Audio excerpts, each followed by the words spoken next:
แล้วหมดบ้านเขาบอกจักว่าเขามีแห่งยันเขาประคาทีมกับบ้านเอาสั่งว่าเลยเนาะบ้านนั้นนี่เขาทำลายลี่ได้เขาฆ่าคนมันลายคนตัวสั่งว่าแต่เนาะพอเป็นตัวญาตินี่ลี่เขาฆ่าข้างกระโดดนี่สร้างไว้มันก็จะเห็นเรื่องอยู่โดยว่าตัวเขาไปลักคากลางคืนโอ้จะโหดว่ะโอ้บอกจะว่าคนลุกแม่แต่ชิก้าเขามาสมุนเนาะ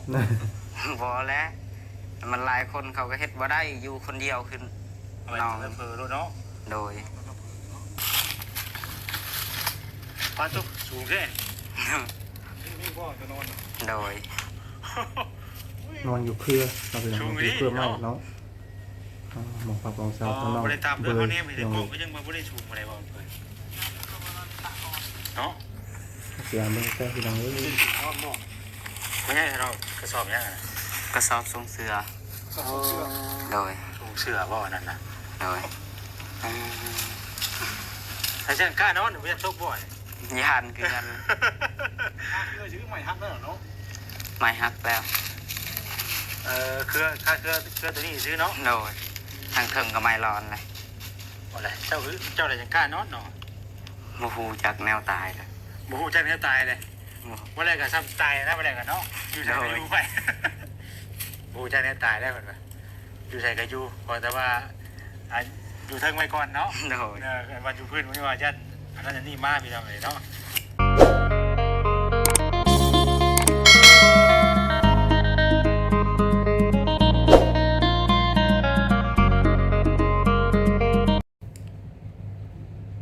พี่น้องเนาะตัดภาพมาวันนี้ก็อยู่หมองเก่าหมองเดิมเราพี่น้องเนาะฝากพ่อแม่พี่น้องเป็นกำลังใจทางบอสดีเนี่ยดื้อพี่น้องเนาะช่วงนี้ยอดวิวกับบุคคลดีบันไดเราพี่น้องเนาะกับบ่มีคนเบิ่งคลิปพี่น้องเนาะกับสบายดีเด้อสบายดีพ่อแม่พี่น้อง FC เบ้อสุขคนพี่น้องเนาะหรือว่าสิเป็นพี่น้องตะฝั่งลาวฝั่งไทยต่างประเทศก็ยินดีต้อนรับทานเข้าสู่ช่องบ่าวซาดีซาแนลอีกแล้วพี่น้องเลยเนาะมื้อนี้ก็เห็นคลิปเราพี่น้องใน2ทางมีคลิปนึงเนาะเป็นเห็นเรื่องราวของน้องเบยเนาะพี่น้องเนาะพ่อแม่ตายปะตั้งแต่ยังน้อยพี่น้องเนาะเป็นเด็กกำพร้าพี่น้องเนาะอาศัยอยู่นอนอยู่ต้นไม้เราไปน้องเนาะนอนอยู่เครือเนาะเห็นตั้งคลิปของบอสเซนเราไปน้องเนาะเข้าไปหาทั้งน้องเมยเนาะไปน้องเลยนอนพักพิงอยู่ต้นไม้เนาะในปัจจุบันนี้พี่น้องเนาะตอนนี้เขาก็สิให้พ่อแม่พี่น้องรับชมร่วมกันเนาะในคลิปของบอสเซนได้พี่น้องเด้อเนาะคลิปนี้เคสนี้เนาะทางบอสเซนก็เคยเห็นพี่น้องเนาะบางทีอาจจะบางท่านเนาะอาจจะฮู้แล้วเนาะพี่น้องเนาะแต่ว่าทางบอสเซนยังบ่เคยเห็นเนาะพี่น้องเลย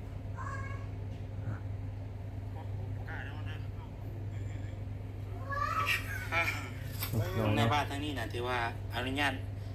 ย้ายไปอยู่บ้านสนุนได้เนาะก็โอเคพอเพียงแต่ว่าทางพ่อบ้านทั้งนั้นเส้นห้องฮับเอาห้องฮับเลยปุ๊บนี่ก็ได้อยู่นี่ก็ได้ผมเป็นยังเก่าฮับเป็นนั่นนะโอเคลองไปสอบถามทั้งสองฝ่ายเนาะผมทำสองฝ่ายไม่ได้ทำเบื้องมาได้การทำทั้งนี้เป็นอนุญาตทั้งนั้นอนุญาตก็ถือว่าโอเคเนาะโดยโทรหานายบ้านสนุนรูปเรานะได้โทรมีแล้วว่าผมก็โทรถามดูแล้วเนาะลองโทรกันว่าทั้งโทรกันว่าเป็นว่าโอเคอันเขากะ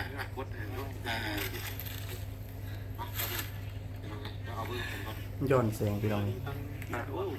เที่ยวบ้านลุงตุยถือว่าใกล้เมืองเกิบนอกบ่อสแมนใกล้เมืองได้สุขสบายจากทางดำเข้ามานี่แหละพี่น้องเนาะที่ว่าทางมาแสนเข้ามาเมื่อนี้กันเข้ามาถามทางเรื่องนี้แหละนะ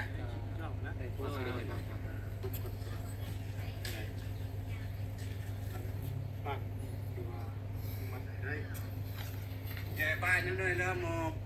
เบาลาเบาแซนเลยเงี้ยเลยไปเงี้ยฮับอีบอเลยเงี้ยแล้วก่อนพอบ่อยนะเลยดอกบ่เลยเจียงแตะไปเงี้ยบ่ ษาเด้อพี่น้องเนาะ แล้วก็ไอ้นู้ขันไปก็เอาพนักเอาไปรวมวิเนี่ยเลยพร้อมเพียงอย่างหน้าบ่เดิมสมุดไปเด้อเลยดังเด้อขันไปเนี่ยระดับเลยจบไปน้อยเด้อมันก็มาจากไหนบ้างเราเดียวกับผู้ชุดคนบนรวมบ่งก่อน อ๋อต้องรวมทั้งวัดบ้าน บ้านเพียงพร้อมเพียงอย่างหน้า ขอชาวบ้านเอาถึงเอาได้เขาจะแต่ชาวบ้านบ่เอาแล้วก็ ชาวบ้านนั้นยันบ่เอาหันพร้อมเพียงอย่างหน้า ไม่ต้องลบลูกบ้านน้ำนี่แหละหรือว่าไปจัดการ การฮับนี่คือมันต้องคือทาง ต้องมา นี่ ซุ้ แห ม ละ บ้านชาวบ้านคนที่มาอยู่น้ำ เอาถึกตองบ่หมดบ้านประชาชนเขาสิลูกประชาชน เป็นย่อมฮับว่าผู้นี้เนาะผู้นี้เนาะ ได้คันชาวบ้านโอ้บ่ได้ก็บ่ได้นั่นแหละแต่ว่าเบื้องนี้หันข้าวสนุนบ่ฮับก็มาบุกอยู่นี่ก็ได้เอาแนวนั้นแต่คันเข้าฮับเลยก็เขียนให้บ่ยุ่งยากไป เดี๋ยวมันโทรเข้ามาได้มาจักเนาะจะว่าแม่มาจักนี่มันโทรให้คำตอบมาจักนี่ เออ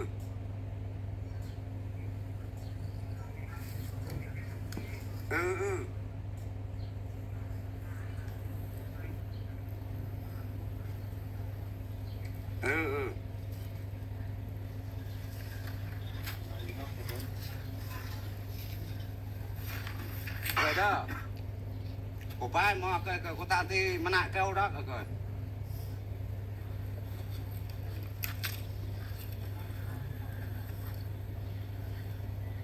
ừ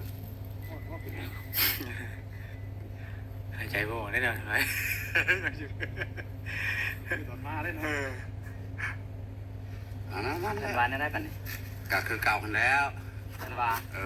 ในบ้านเราคอยได้โทรครับคอยถ้าว่าเขาบ่ฮับก็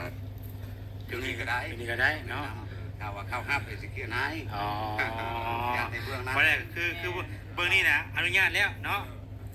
ยังรอแต่ทางนั้นไป แต่ว่าทางนั้น เพราะว่าทางนั้นเขาก็ต้องประชุมมันทุกๆ เพราะว่าเอ้าคือตัวเพราะแรกกับตัวตนเพิ่นบุคคลนี่สิไปอยู่พุ่นมันต้องประชุมกันอยู่แล้วเนาะ เอาทางลูกบ้านทุกเงินมาดิ เอาแม่บ่เนาะเอากะเบิ่งนะตามเขาเว้านะแนวนั้นนะทำไมที่มึงจะมาล้มทางสนุนก่อน ได้คือมื้อนี้ถือว่าเป็นมื้ออื่นบ่สรุปมื้ออื่นบ่อื่นสรุปเนาะมื้อนี้ยังบ่ทัน มันค่ำแล้ว มื้ออื่นจะสรุปก็ได้เนาะเพราะว่ามื้อนี้เฮาโทรคุยกันแล้ว แต่ว่าเฮายังบ่ได้คำตอบแล้วก็มื้ออื่นจังมาฟังนํกันอีกว่าทางลูกบ้านเพิ่นนี่สิยอมรับพร้อมเพียงเอาทางน้องเว้ยเพิ่นเมื่อ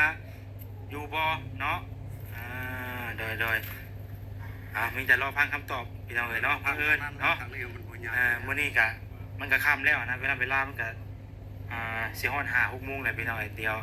รอเป็นมื้ออื่นเนาะรอเป็นมื้ออื่นก็ได้เดี๋ยวมื้อนี้ก็พอดีว่าทางหมอเสียงก็มีเครื่องมีของมามอบให้ทางน้องเพิ่นนำนะก็เลยว่า มื้อนี้หมอนี่ปะไว้นี่ก่อนเนาะสิอยู่ไป เพิ่นนอนอยู่ใช้นี่ เขาจะกินให้เตียงเขาหันพี่น้องเขาดินตัวนี้เลยจะเลือกจากนี่เลยไปเก้าเขาอยู่น้ำก้อยดินเลยซัมปูเลยก็เขาลงตาเลยคอยมาแบ่งในเขาแนวนั้นนะดินตอดตัวนี้กระชั้นมุกก็เอื้อนเดียวแต่เก่าเลยอยู่น้ำกันบัดเอาลูกเอาเมียเลยก็ลงตาไม่บอกเนาะ มันอาชาเขาควบมันแล้วเนาะ ครัวไผ่เขาครัวมันแนวนั้น โอเคเนาะเรื่องมันพี่ก็มืออื่น สบาย รอมื้ออื่นเนาะ รอมือรอทางนั้น เราตอบเนาะ พอตอบทางนั้นก่อนนะเพิ่นคุยกับลูกบ้านก่อนเนาะ อันนี้มันก็เป็นเรื่องที่ เอ้า อธิบายยาก คือว่าแหละพี่น้องกันเนาะคือเพิ่นทางลูกบ้านต้องพร้อมเพรียงกันอยู่แล้วก่อนสิทำคนบุคคลหนึ่งนะในเมื่อสมมติว่านี่ครับว่ากันไว้เนาะเขาบอกว่าบุคคลนี้ดีหรือบุรีเป็นอะไรแต่ว่าต้องกันไว้ก่อนที่นะต้องเบิ่งก่อนน่ะนะ ถ้าเขามาซุ่มมาสิเอาบ่มีคนขัดข้านครึ่งหนึ่งก็สิบ่ได้เนาะ ก็ต้องฟังน้ำกันตัวนี้เนาะเขาก็ยังบ่ได้คำตอบต้องรอฟังมื้ออื่นเนาะเอากับสำนักมื้อนี้เนาะโดยอยู่นี่ก่อนมื้อนี้เนาะโดยเอาพี่น้อยเปิดภาพมาครับน้องเบิร์ สบายดี โดยสบายดี ยังถอนหายใจอยู่พี่น้อยเนาะการใจนำทางอยู่กินอยู่โอ้ยไปลงอยู่ใส่เล่บาทนี่วะเนาะ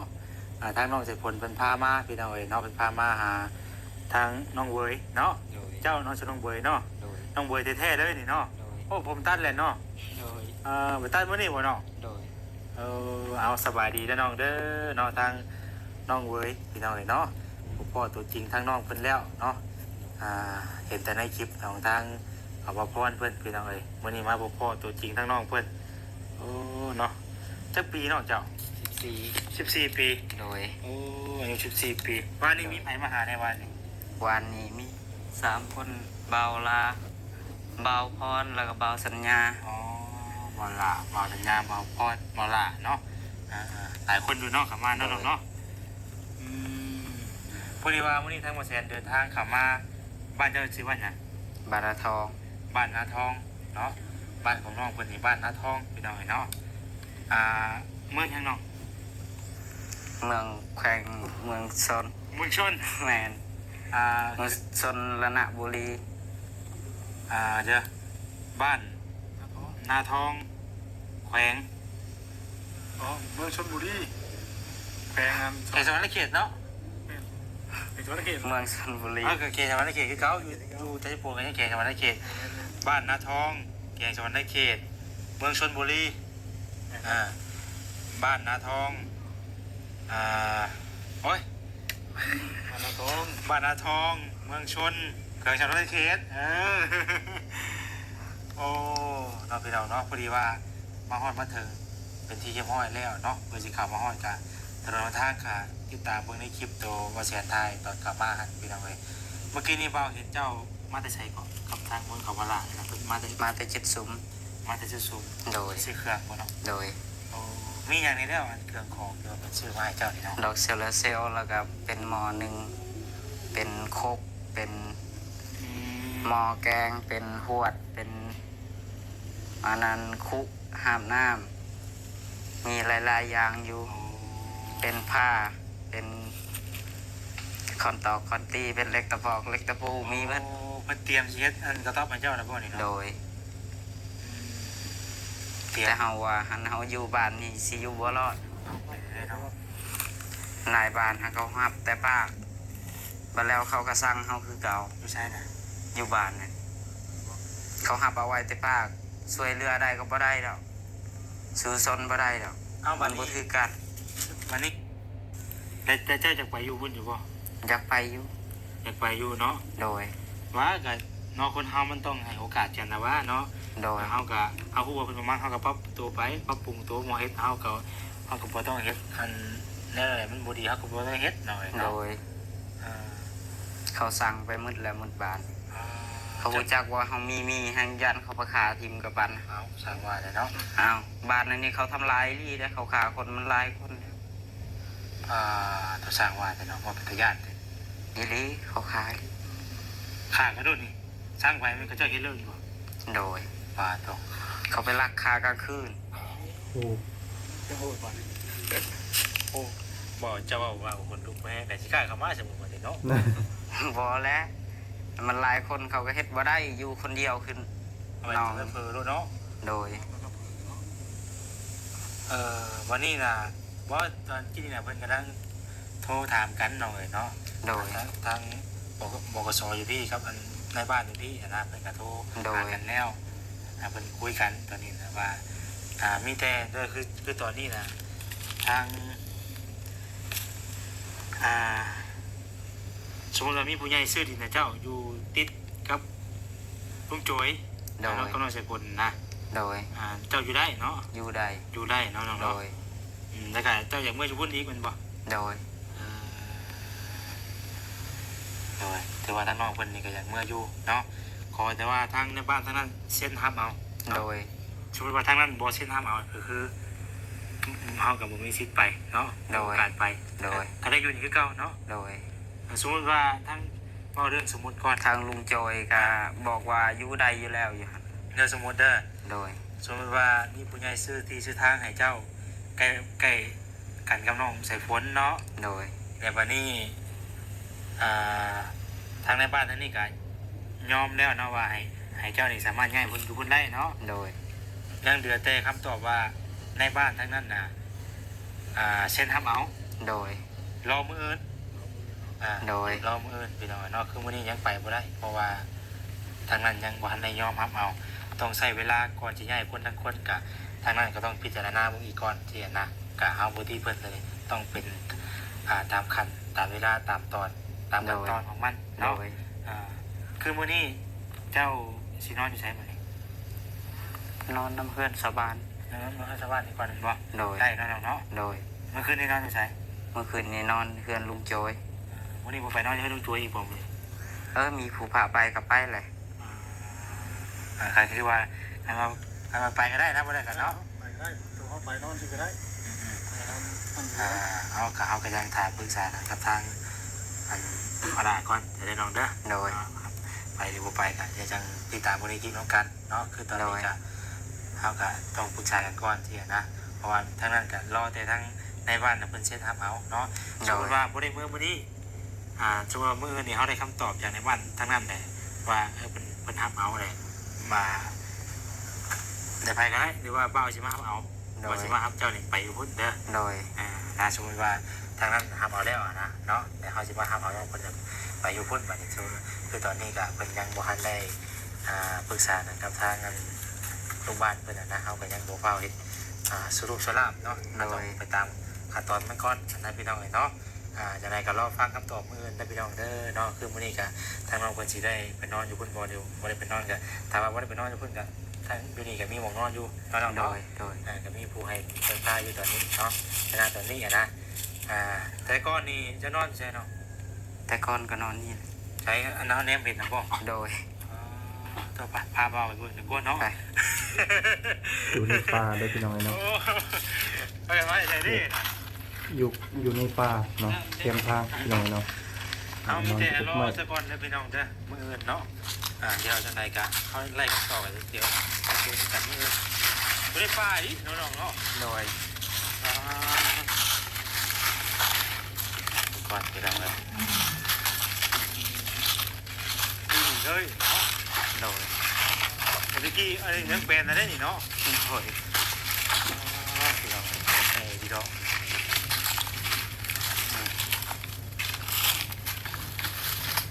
ปลาตุกสูงแค่ นี่พ่อจะนอน โดย นอนอยู่เครือเราพี่น้องอยู่เครือไม้เนาะหมองปรับของสาวข้างนอก บริตามเพื่อนเขาเนี่ยมีแต่ น้อง พวกก็ยังมาบริสูงอะไรบ้างเพื่อนเนาะ เสียมือแป้พี่น้องเอ้ย นอนบ่ ไม่ใช่เรากระสอบยังไง กระสอบทรงเสือ สองเสื้อ โดย สูงเสือบ่อนั่นนะ โดย ถ้าเช่นกล้านอนไม่จะตกบ่อย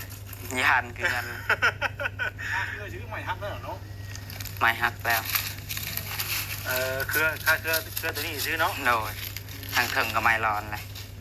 อะไรเจ้าอะไรยังกล้านอนเนาะ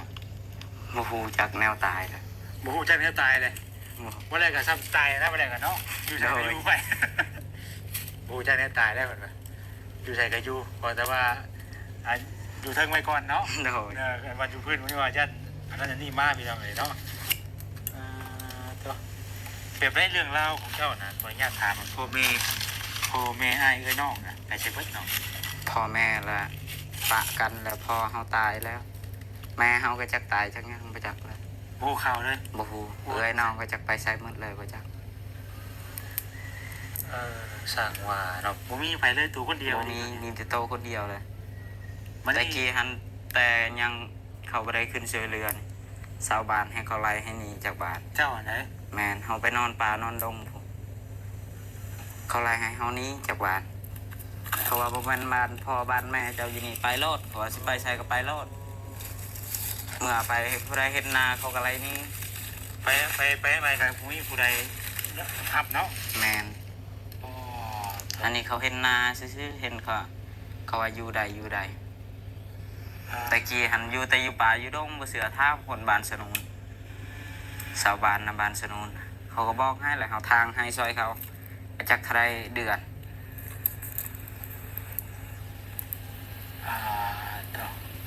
ชุดหูเด้เนาะแต่ชุดที่เรื่องราวเนาะเนาะ ลองมองแต่ว่าพ่อแม่ป้าถิ่นแต่น้อยดีเนาะ โดย พอแม่พอมันเสียแต่วันนี้แม่น่ะบ่ฮู้ว่าไปให้เด้ ฮู้ จะบ่ได้มีอ้ายมีน้องบ่ ม มีคือกันแต่กี้อยู่แต่จักเข้าไปใส่มืดบ่จักเลยเฮายังน้อยบัดใหญ่ขึ้นมาก็บ่เห็น ต่างคนต่างกันไปเลยเนาะ ต่างคนต่างไปไผใหญ่ผ่านไปก็บ่จักบ้านอยู่บ่จักบ้านเซาเลย ให้ฟังเรื่องราวบนนี้กันบนเชียงลุกไปหน่อยเนาะโหดอีดิ กินข้าวกินน้ำไม่ใช่จังจะรถพามันดุ กินน้ำข้าวได้ทางให้ซอยเขากิน ผู้ใดก็ฮับไปอยู่น้ำผู้ใดก็ผู้ใดฮับเฮาได้กันได้ไรผู้ใดฮับเราได้เฮาก็เอาเพิ่นนั่นแหละ อยู่ เนาะ น้ำหันแหละ อยู่หันแล้วเนาะ โดยกระเทินว่าน้ำบานเขาบ่ได้หับเลย ไปเล่ร่อนไปเลย คนได้ร่อนแบบบ่มีจุดหมายบ่มีหม้องพักเนาะ แม่ คันมีทางไม้ก็นอนอยู่นี้เนาะ โดย มันทำน้ำหนักได้เท่าไหร่นี่ก็ไม่หลอดจับเนาะโอ้ขึ้นบนยูเนาะขึ้นในบ้าบนยูได้ปะได้ปะบนให้น้องบนแบบว่าเฮ็ดให้เบิ่งแบบว่าอันนั้นนะเนาะ โอ้ยางกันเลยพี่น้องสุด เขารับเฉยมาเนาะ รับเขาเพียงแตวิทย์จากขี้ดิน คนขึ้นวิกิดีเนาะ โดย อยู่แบบนี้ดีพี่น้องเนาะ นอนอยู่ในเครือนะพี่น้องเนาะ สองเสื้อผ้าเนาะ โดย ชื่อว่าขึ้นไปไม่ใช่ว่าหักปวด บ่หักขึ้นไปรถ ได้เนาะ 3 คนยังขึ้นอีลีเมื่อวานนี้ก็ขึ้นไป ไปสั่งเอาพ่อขึ้นวะ ขึ้นได้ขึ้นมา ไม่จะลงมาก่อน เสียงยันฮักพี่น้องเลย ชื่อยุ่งอีกเนาะ โอ้ยางลงเบิดสบายเล ก่อย นจะเอาสิเฮ็ดเอาโยมจนเมื่อย ว่าต้องทะเลาะกันก่อนนะ แม่ ทะเลาะกัน กะว่ามันบ่หักจังเฮ็ดได้โดย เบิ้งถ้าเราคนลงมาได้เพราะฉะนั้นขึ้นต่อวันนี้เราเลยเนาะอันนี้อะไรเด็กกุ๊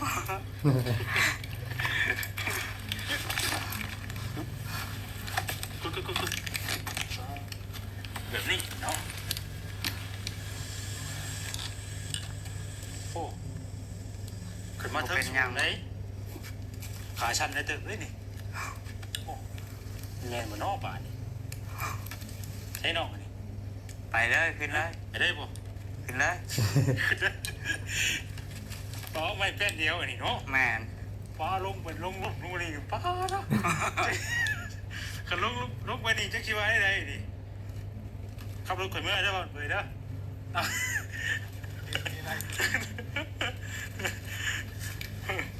ป้า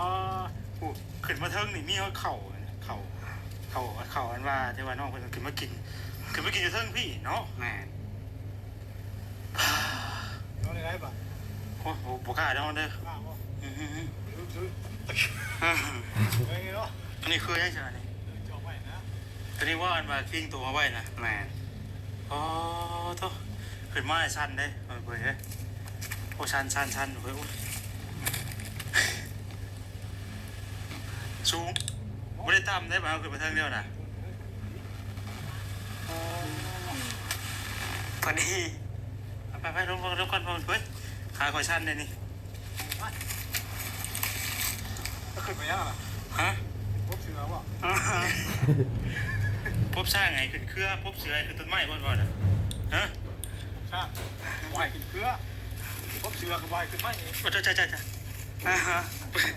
ไม่ขึ้นจอบเพราะ พบสร้างไม่ขึ้นเครือ พบเสือไหวขึ้นไม่ เอาเลยเป็นจะให้พบไปได้ใช่ไหม ลองปมนักกินดินเนี่ย เพราะว่าพวกมันคือได้เงินป่ะเอาเลยโอ้ยเนาะ เห็นกับมีแต่เราทาตายแล้วแหละไปมันบ่พบอีก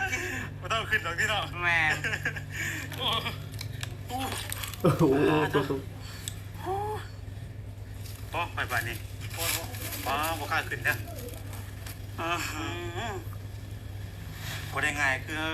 เอาเบิ่งในคลิปว่าโอ้ขึ้นไปแล้วเลยเนาะมันจะน้อยบ่กล้านอนอีกเนาะไม่กล้านอนอีกโอ้ย